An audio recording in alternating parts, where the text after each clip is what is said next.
Hello everyone and welcome to instant biology by doctor Neelabh. जैसा कि आप सबको पता है कि 13 मई को गैट बी का एग्ज़ाम हुआ था। उसके बाद से कल भी और आज भी बहुत सारे स्टूडेंट्स ने मुझसे कांटेक्ट किया और उन्होंने मुझसे जानना चाहा कि आखिर गैट बी के एग्ज़ाम पे आपका टेक क्या है या आपको कैसा लगता है। उन्होंने बहुत सारे क्वेश्चंस मुझसे डिस्कस किए और बहुत सारी बातें की और मुझे पूछा कि क्या गैट बी का पेपर आपको कैसा लगता है, आपका टेक क्या है, कितना कट ऑफ जाना चाहिए और कितने नंबर जो होने चाहिए वो अगर सेफ़ माने जाएं। तो इस सब के बारे में मैं ये वीडियो बना रहा हूँ। इस वीडियो को लास्ट तक ज़रूर देखिएगा। इसमें बहुत सारी चीज़ें आपको क्लियर होंगी गैट बी के एग्ज़ाम के बारे में, आगे क्या करना है और कितना स्कोर कट ऑफ कितना जाना चाहिए मेरे हिसाब से, वो सारी की सारी बातें आपको क्लियर होगी। और फाइनली मैं ये भी बताऊँगा कि मेरा एडवाइस क्या है आपको। तो चलिए शुरुआत करते हैं। My take on gate B 2023, my advice and what next, आगे क्या करना है उस सब के बारे में बात करते हैं। आपको पता है गैट बी 2023 का एग्ज़ाम 13 मई को हो चुका है। इसका रिज़ल्ट जून 10 को आने की संभावना है। फ़िलहाल जो परसेप्शन है वो इसके हिसाब से यही है कि जून 10 को इसका रिज़ल्ट आ जाएगा। पेपर का लेवल की अगर मैं बात करने की कोशिश करूँ, देखिए यहाँ पे मैं एनालिसिस करूँगा पार्ट ए पार्ट बी इस तरीके से भी, और इस एनालिसिस का क्या सोर्स है वो भी मैं डिस्कस करूँगा। मैं अपनी क्लासेस लेता हूँ गैट बी के लिए, उसमें भी बहुत सारे स्टूडेंट्स पढ़ते हैं। इसके अलावा आप जानते हैं कि हमारे टेलीग्राम चैनल भी है, उसमें भी बहुत सारे स्टूडेंट्स ने गैट बी का एग्ज़ाम दिया था। तो मैंने वहाँ पे एक पोल करवाया था टेलीग्राम चैनल के ऊपर, और जो मेरे अपने स्टूडेंट्स हैं उनके बीच में भी मैंने ये क्वेश्चंस पूछे थे। उसके रिस्पॉन्स में जो स्टूडेंट्स ने बताया उसके हिसाब से मैं बताता हूँ। पेपर लेवल की अगर मैं बात करूँ तो 53% स्टूडेंट्स, यानी कि लगभग 100-125 स्टूडेंट्स ने मुझसे बात की। उसमें मुझे ऐसा लगता है कि 53% स्टूडेंट्स जो हैं वो कह रहे हैं कि पेपर का लेवल जो था वो पिछली बार से अधिक आसान था। तो paper was comparatively more easier than 2022 GATE B. एक चीज़ तो ये क्लियर हो गई। अगर मैं पेपर की एनालिसिस के बारे में बात करूं, मतलब सिंगल लेवल पे पार्ट ए के बारे में और पार्ट बी के बारे में एनालिसिस करूं, आपने ज़रूर पार्ट ए भी किया होगा, पार्ट बी भी किया होगा। कई सारे लोगों ने पार्ट ए ज़्यादा अटैम्प्ट किया होगा, कई सारे ने कम अटैम्प्ट किया होगा, कई सारे ने पार्ट बी में 60 के 60 क्वेश्चंस किए होंगे, कई सारे लोगों ने कम अटैम्प्ट किए होंगे। तो मेरे हिसाब से जो स्टूडेंट्स ने मुझे बताया उसमें उन्होंने 72% स्टूडेंट्स ऐसे थे जो ये कह रहे थे कि पार्ट ए जो है वो पिछली बार से कहीं ज़्यादा आसान था। तो देखिए 72% स्टूडेंट्स कह रहे हैं कि part A was more easy than GATE B 2022।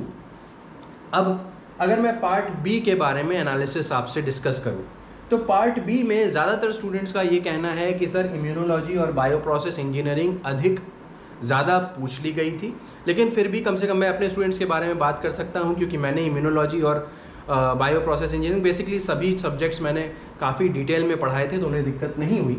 लेकिन फिर भी एक जनरल परसेप्शन ये रहा कि 52% स्टूडेंट्स का ये कहना है कि पार्ट बी भी पिछली बार से अधिक आसान आया था।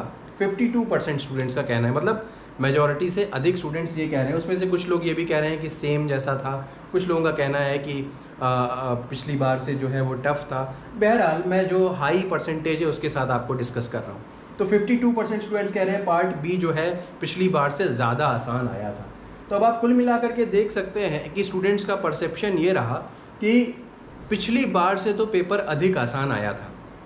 ठीक, अब मैं आपसे डिस्कस करता हूँ कट ऑफ जो है 2022 की और 2021 की side by side simultaneously cut off discuss करता हूँ, क्योंकि मैं आपसे साइंटिफिक टर्म्स में बात करना चाहता हूँ। मैं हवाई बात नहीं करूँगा। मैं क्यों ऐसा बोलूँगा कि कट ऑफ इतना आना चाहिए, इसके पीछे मैं आपको रीज़न भी दूंगा। अगर वो नहीं होता है तो कोई बात नहीं, लेकिन हम एक एनालिसिस के बेसिस पे एक रिज़ल्ट तक पहुँच रहे हैं तो वो आपको समझ में आना चाहिए। देखिए कट ऑफ जो 2022 का था वो 112 नंबर जनरल का था, और 2021 में आप याद करिए जो पेपर था वो कंपैरेटिवली इजी आ गया था। तो 121.5 जो था वो कट ऑफ आपका जनरल के लिए था। EWS की बात करूँ तो 65 और ये 121.5, OBC के लिए 71 और 103.5, SC के लिए 60 और 67.5, ST के लिए 60 और ये 60 था। अब आप देख सकते हो क्योंकि 2022 से स्टूडेंट्स कह रहे हैं कि क्वेश्चन पेपर जो था वो आसान था, 2021 में पेपर रियली बहुत ही इजी था। तो मुझे कम से कम ऐसा लगता है कि अब की बार जो है वो कट ऑफ 112 नंबर तो जनरल का नहीं जाने वाला, उससे अधिक ही जाएगा। 10 एक नंबर, 12 नंबर, 15 नंबर कितना अधिक जाएगा ये तो देखने वाली बात है, लेकिन मुझे ऐसा लगता है कि ये 121.5 के नज़दीक कहीं ना कहीं रहना चाहिए। तो मैं एक रफ आइडिया बेसिकली, क्योंकि मैं कह रहा हूँ कि 112 नंबर से अधिक जाना चाहिए। पेपर आसान था, 2022 का पेपर वॉज रियली टफ, उससे पेपर आसान था, तो आई थिंक कि ये जो है वो 121.5 के नज़दीक जाना चाहिए, कम से कम 10 नंबर का तो अंतर ज़रूर पड़ेगा। तो मुझे ऐसा लगता है कि जो कट ऑफ है आपका वो 121.5 से लेकर के हम 125 या 127 तक कह सकते हैं। मैं एक रफ एक एस्टिमेट लेकर के इसको बहुत अगर बढ़ा दूं तो 130 तक बढ़ा सकता हूं। इसके बीच में मेरे हिसाब से कट ऑफ आपका रहना चाहिए। तो 10 एक नंबर का एक मैं रफ एस्टिमेट लेकर के चल रहा हूं। क्यों कैलकुलेट करके बोल रहा हूं मैंने आपको बताया, क्योंकि मेरे हिसाब से अगेन पेपर 2021 से भी आसान थोड़ा सा था, क्योंकि यहाँ पे पार्ट ए जो है ना, बहुत सारे लोगों ने, देखिए पार्ट बी जो है वो तो 60 क्वेश्चन ढूंढना is not that difficult, right. 100 में से 60 क्वेश्चन ढूंढ लेना बहुत मुश्किल जॉब नहीं है, तो लोग 60 इसमें से कर लिए होंगे। और पेपर जो से बोल रहे हैं 52% स्टूडेंट्स की भाई पेपर पार्ट बी भी हम कर ले रहे थे। लेकिन अगर मैं पार्ट ए की यहाँ पे बात करूँ तो पार्ट ए इतना आसान था कि 72% स्टूडेंट्स बोल रहे हैं पिछली बार से बहुत आसान था। तो पार्ट ए जो है उसकी वजह से मेरे हिसाब से जो कट ऑफ नंबर है वो ऊपर निकल जाएगा, तो ये इसके लगभग इसके आसपास आएगा मेरे हिसाब से। जो देखते हैं आगे चल करके पता चल जाएगा आपको कि क्या है। अब बात करते हैं व्हाट नेक्स्ट, आगे की क्या तैयारी होनी चाहिए। देखिए आपको पता है कि विटमी का रिजल्ट आ चुका है, जिन लोगों ने नहीं देखा है वो देख लें जा करके उनकी वेबसाइट के ऊपर। विटमी की काउंसलिंग शुरू हो चुकी है, आप अपने उसमें जो भी आपके ऑप्शंस हैं वो आप फिल कर सकते हैं। तो एक तो विटमी को आपको अगर आपने फॉर्म भरा था तो आप लुक फॉरवर्ड कर सकते हैं। SRM यूनिवर्सिटीज़ के फॉर्म्स आए हुए हैं उसको लुक फॉरवर्ड कर सकते हैं। CUET के एग्ज़ाम आने वाला है, उसमें MSc और MTech दोनों के लिए आप अप्लाई कर सकते हैं। अब आपने मतलब कर दिया होगा आई बिलीव। अब MTech के लिए मुझे नहीं लगता कि उसमें बायोटेक्नोलॉजी के बहुत ज़्यादा स्कोप था, लेकिन हाँ MSc के लिए तो बहुत सारी सीट्स हैं। तो जो लोग MSc वगैरह करना चाहते हैं, हालांकि MTech के लिए भी है बट बहुत ज़्यादा नहीं, तो आप CUET का एग्ज़ाम ज़रूर टारगेट करें, मुझे ऐसा लगता है। तो ये एक आपका मेजर लुक फॉरवर्ड होना चाहिए। अब माय एडवाइस, देखिए जिन लोगों का पेपर GAT-B का उतना अच्छा नहीं हो पाया है उनको चिंता करने की ज़रूरत नहीं है, क्योंकि उससे कोई फ़ायदा नहीं है, ठीक।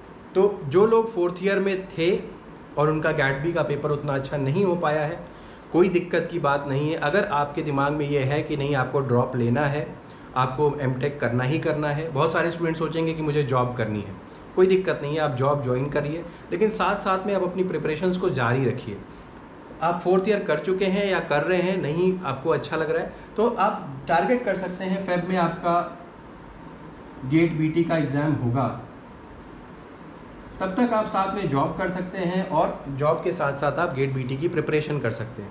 अगर 3rd ईयर में आप हैं तो 3rd ईयर तो GATE-BT के लिए सबसे ज़्यादा उपयुक्त, जिसको बोलते हैं ना, सबसे ज़्यादा सही टाइम जो होता है 3rd ईयर के स्टूडेंट्स के लिए होता है GATE-BT की प्रिपरेशन करना। तो आप जो भी 3rd ईयर के स्टूडेंट्स हैं वो GATE-BT के लिए कमर कस ले, और 4th ईयर में आपके पास GAT-B का भी एक ऑप्शन है। अपार्ट फ्रॉम दैट इतने सारे एग्जाम्स मैंने आपको बता दिए। फाइनल ईयर में अगर आपको लगता है कि नहीं अच्छा नहीं हो पाया पेपर, कोई दिक्कत नहीं है, अगर आप जॉब करना चाहते हैं तो जॉब ज्वाइन कर लिए, साथ साथ में आप इस तरीके से GATE-BT वगैरह का एग्जामिनेशन आप तैयारी करते रहिए।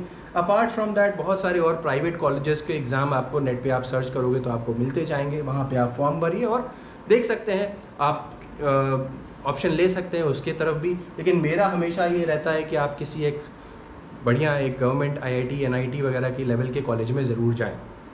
तो ये हो गया मेरी तरफ से पूरा एनालिसिस GAT-B के एग्ज़ाम के बारे में, मेरा टेक, आगे क्या करना है और आपको मेरी एडवाइस क्या है।